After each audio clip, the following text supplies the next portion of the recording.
yekolera gwenga tonnayogera ku butabanguko obugenda mu maaso mu kibiina Masaka ng'ate buyinza okusaanyaawo ekibiina kyaffe. Konze bannange nze sirya buyembe buto omuyembe gumpoomera nnyo nga gwengedde. Naye nga sinnayogera ku bigenda mu maaso Masaka mbadde nsaba munzikirize. Nsooke mbanyumize ku lugero lw'ebyobufuzi mu ggwanga lya Djibouti. Djibouti eyo waaliyo Nnakyemalira nga yakafutubbala ku bannadjibouti okumala emyaka 35 mu budde obwo. Bannadjibouti ekiseera kyatuuka ne bamuvaako ne bagamba oba avuddeko oba tavuddeeko yamanyi. Essuubi lyabaggwamu kubanga baali bakoze buli ekisoboka okuggyawo Nnakyemalira ono nga biganye. N'abaali bakulira oludda oluvuganya gavumenti bambi ekiseera kyatuuka essuubi ne libaggwamu kubanga baali bagezezzaako emirundi egiwera nga biganye. Bajjayo obukodyo bwabwe bonna okumala emirundi 6 gye baavuganya naye ng'omusajja ababba obululu ku ssaawa esembayo. Bannabyabufuzi we baggwamu essuubi abaludde oluvuganya gavumenti mu nsi ya Djibouti bambi ne bannadjibouti automatically baali balina okuggwamu essuubi. Gw'ate singa maama ajja n'akugamba ku ssaawa 8 nti mwana wange ekyokulya kimbuze naye tulidde ki? Ng'ate maama oyo naawe gw'obadde obaliddeko era nga lyessuubi lyo ery'okufuna ekyokulya singa akubuuza tulidde ki, then kitegeeza kyayogedde ekyo kisobola okukusuula emmeeme. Bannadjibouti emmeeme zaabwe zaayongera okwenyiikaalira ddala. Nnakyemalira bwe yagamba nti ate bwe nvaawo ne mutabani wange Omuleevi agenda kujja abakalakatemu. Bannadjibouti baasigaza ssaala nga bagamba Mukama bw'ali yagala ali mutuggyirawo naye nga ffe abantu amaanyi gaffe galabika gakomye. Nga bw'omanyi Omukama Katonda buli lwalaba abanyigirizibwa abeerawo ne solution. Kubanga Omukama Katonda ebizibu byonna yabikola ng'engero z'Abaganda. Engero z'Abaganda buli olwewoŋŋamya wabaawo oluvuganya. Bw'oba okyegumya nti linda kiggweyo afumita mu kira olinga ajja kugamba nti bbugubugu. Si muliro nti buli lugero olwewaŋŋamya wabaawo olulukkakkanya. Kakati ne Mukama Katonda bw'atonda omuntu n'afuuka ow'eggume ennyo manya wali yatondawo omuntu asobola omukkakkanya. Wakati nga bannadjibouti essuubi libaweddemu Mukama Katonda yaleeta omuvubuka omuto yali aveeyo mu byakuyimba mu ggwanga lya Djibouti n'ayingira paalamenti. Okumanya omuvubuka ono yali mutume wa ddala yayingira paalamenti nga tayingiriddeyo mu general elections. Naye Mukama Katonda waliyo gwe yajjayo si lwakuba yali akoze bubi. Naye yasindika amwesoosaako amuwaabiri okuva mu kibiina ekyali kikulembera Djibouti nti bamubbye akalulu. Bwe basindika ono ne kooti n'egusala n'egamba okulonda kuddibwemu. Wano omuvubuka ono mu ggwanga lya Djibouti yali omuyimbi kwe yafunira omukisa ogujja okwesimbawo era akalulu yakawuuta buva. Yawangulira ku bitundu bingi nnyo ekitabeerangawo mu byafaayo by'eggwanga erya Djibouti okuva ebyokulonda lwe byatandikibwawo. Wabula yagenda okuyingira paalamenti ya Djibouti yasanga paalamenti erina akawaayiro keekubaganyako ebirowoozo nga Nnakyemalira agiguliridde oba aguliridde ababaka abali ku ludda lwe olukulembera n'abo abali ku opposition abamukkiririzaamu n'abo abali independent abamukkiririzaamu era nga baagala kukyusa kawaayiro mu ssemateeka. Nnakyemalira ono ow'e Djibouti afuge paka lwalikoowa. Wano omuvubuka ono omuyimbi yali yakayingira paalamenti we yajja obuganza ate obungi ennyo kubanga yalwana n'atuuka n'okkuba eŋŋumi ekitakkirizibwa mu paalamenti olw'okuba ensi ye Djibouti yali emuluma.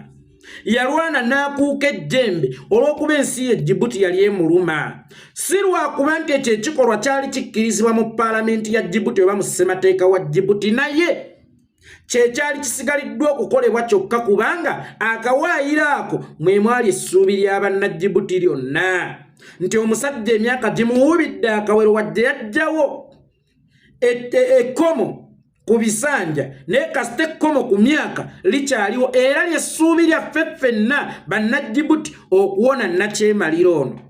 Nnakyemalira ono yayiwa amagye mu paalamenti ya Djibouti. Amagye gaakuba ababaka nga waliwo n'omubaka omu gwe bayita essigirizaake ate ye baamukuba bubi nnyo nnyo nnyo ku olwo ne bamuyuza n'amatu. Waliwo jjeno omu eyawumiza sigirizaake eŋŋuumi mu lubuto naye jjeno oyo yamala ne yeetonda naye okwetonda kwa jjeno oyo kwatwala obulamu bwa mwana we n'obwa driver we nga kwali kugenda na kutwala obubwe. ekiseera kyatuuka nga okulonda kuyina okuddibwamu mu mwaka gwa 2021 mu ggwanga erya Djibouti oba okulonda kuyina okubaawo general election so okuddibwamu okulonda kwa bonna nga kuyina okubaawo mu mwaka gwa 2021 mu ggwanga erya Djibouti. Omuvubuka oyo omuyimbi ne yeesowolayo nti nze ŋŋenda ku challenginga Nakyemalira afugidde banna Djibouti obumbula okumala emyaka 35 mu budde obwo. Omuvubuka oyo yafuna okuwakanyizibwa kungi nnyo okuva mu bali mu gavumenti n'abali ku opposition.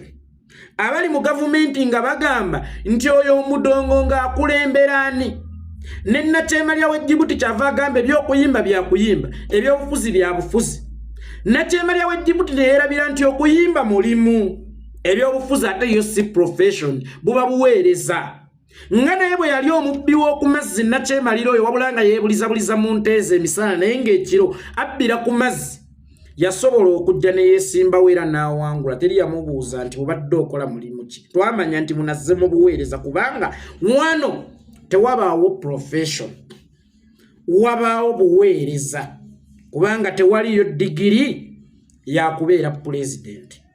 Kyokka wakati mu kuwakanyizibwa abali mu gavumenti n'abali ku opposition baamucoccanga beyasangawo abaali beeteeseteese okuggyawo Nakyemalira we Djibouti oyo. Naye bano abaali beeteeseteese baali tusilo ng'era oswana okubayimbira akayimba k'omwana gwe bayita Brainways ayagala tayagala nga bayagala tebayagala. Mukama bwe yabalaba nga bakerebera kwe kuleeta omuvubuka ono ng'amujja mu bidongo amuleete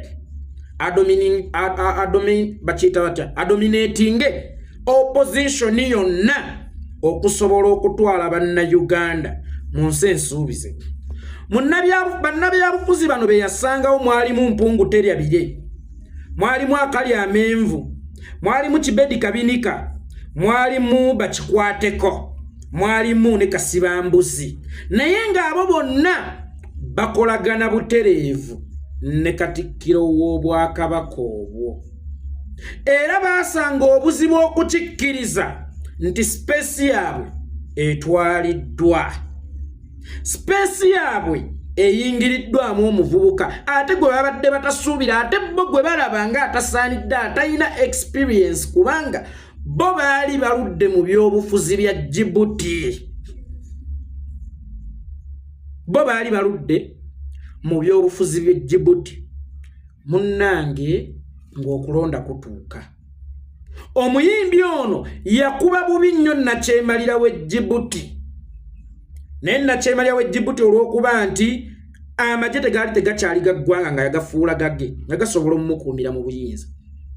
Akuli Electoral Commission, abakungu baayo, abamyuka be, bonna nga yabalonda. Era Electoral Commission yalangirira ebivudde mu kulonda ebyekikwangala ng'ali ku mudumu gwa Mmundu ne famire ye ng'eri mu Barracks e Makindye. Bw'atyo Nakyemalira we Djibouti ne yeerangirira ku buwanguzi omulundi omulala. Tekyatwewuunyisa nnyo kubanga zzenga abikola. Yawangulwa mu 2006, n'awangulwa mu 2011, n'awangulwa mu 2021 era still zzenga yeerangirira okumala ebbanga lyonna. Bannayuganda nkakasa baakoma okulonda banna Djibouti baakoma okulonda Nakyemalira ono mu mwaka gwa 1996. Emirundi emirala gyonna yajja yeerangirira yekka. Naye ku mulundi guno ate kyasooka nnyo wadde nga kyali tekikanga naye ate kyatuwa okwewuunyisa ennyo kubanga omuntu abadde abbira mu shillings bw'atuuka n'abbira mu dola wallahi ya Mungu mwenna mwekangamu. Djibouti yannyogoga kubanga yalowooza guno gwe mukisa gokka ogusigaddewo okuggyawo omusajja ono. Naye emabegako nga tetunnatuuka mu kulonda, kali akabinja akaali kalowooza nti be basiniya b'ebyobufuzi naye ng'obwa siniya bwabwe babwetendera ku opposition. Kibi nnyo okwetenda bw'oli siniya mu byobufuzi nga tosuulangawo gavumenti yadde n'emu. Baagonda okuli Mpuuga terya bire, kali amenvu Kibedi Kabinika bakikwateko ne Kasibambuzi ne bajja ne beegatta ku musajja kubanga ye wali amasanyalaze naye mu kujja okwegatta ku musajja ono omuyimbi tebajja lwakuba baagala kununula nsi yaabwe wabula bajja lwakusigaza ebifo byabwe kubanga waliwo weevu eyali ezze nti buli woolaba akatiko tiikinga kakati nga yenna atayina kaadi y'akatiko nga wallahi kyangu nnyo okugwa era abasinga mu bo bonna kyale baabawa kaadi n'akabonero k'akatiko era baabatiikinga okujjako Kasibambuzi kakati nakyemalira bw'amala okwerangirira mu buyinza olwo tukomyewo mu 2021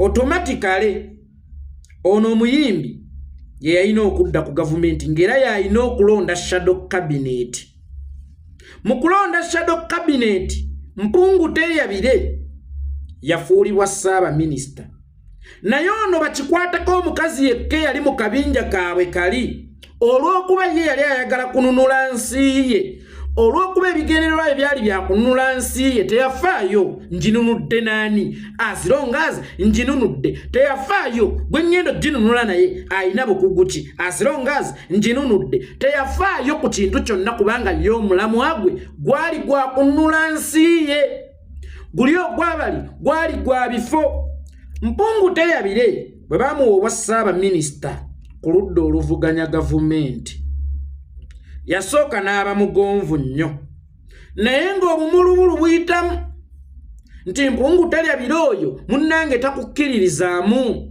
munnange akunyooma era waliwo n'abagamba nti nga ggwe otya Mpuuga teyabire ebiragiro nga ggwe olagira otya Mpuuga teyabire naye Mpuuga teyabire ng'abikkabikkako ekiseera kyatuuka Mpuuga teyabire n'akwata akayinja n'akakasukako mu kisaka nendyoka nkulabira ekyava mu kisaka ng'agamba nti tetugenda kukkiriza batategeera kutukulembera nti ate abantu abamu mwatondebwa kukulemberwa so si kulembera wano nakulabira obuyinja ku mutala social media ne bamubuuza ssebo Mpuuga teyabire tuliwo kulemberwa so si kulembera naye so si tukulembera mafaaya otuvuge ng'otutwala gy'oyagala kubanga naye Museveni bwe yakukulembera amafaaya wamugamba ssebo njibuuseemu tolina gyondaza kaakati ffe lwaki oyagala otukulembera amafaaya wano Mpuuga teyabire ne yezza ne yeewumbawumba naye abantu abamu baagamba nti Mpuuga teyabire ono ayina abantu basisinkana okuva mu gavumenti eyabba obuyinza bw'abantu obudde obw'ekiro omutuufu saakiteekako nnyo mulaka oba bannajjibuti tebakiteekako nnyo mulaka kubanga propaganda ng'oyo mu byobufuzi azze ng'abeeramu ng'era bagamba nti akabinja kaabwe kano aka Mpuuga teyabire kali amenvu Kibedi Kabinika Kasibambuzi Moses basisinkananga ne Katikkiro w'Obwakabaka obw'okutema empenda butya bwe bayinza okuwamba omuvubuka ono ne bamugjawo bo ne badda ku opposition kubanga bakyeteekerateekera ate bakikolerera naye omukyala yekka yali mu kabinja kano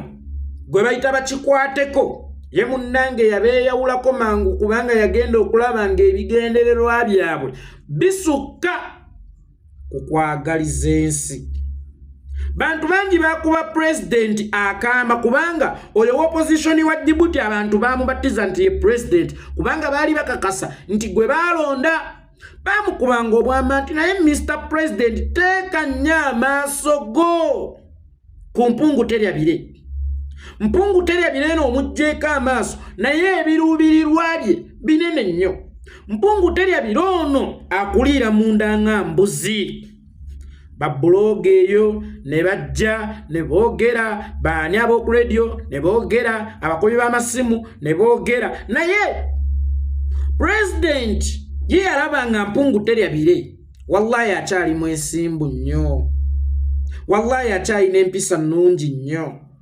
Pulezidenti n'ateekebwa ku kigezo nti tosobola kumanya muddu bwali ow'empisa oba bwesimbu bwa muddu nga tosoose kubanga amugoba ku lujjuliro. Wano ng'akyali ku lujjuliro ajja kusigala akuyita my boss. Naye gwe mugezese obeerenga amujja ku lujjuliro, then ojja kumanya empisa z'entuufu Mpuuga teryabire. Pulezidenti ng'asooka akimma amaaso manyi ye mukwata mpola oyo wa Djibouti ow'oludda oluvuganya Djibouti eyawangula okulonda n'atalangirirwa. Mukwata mpola.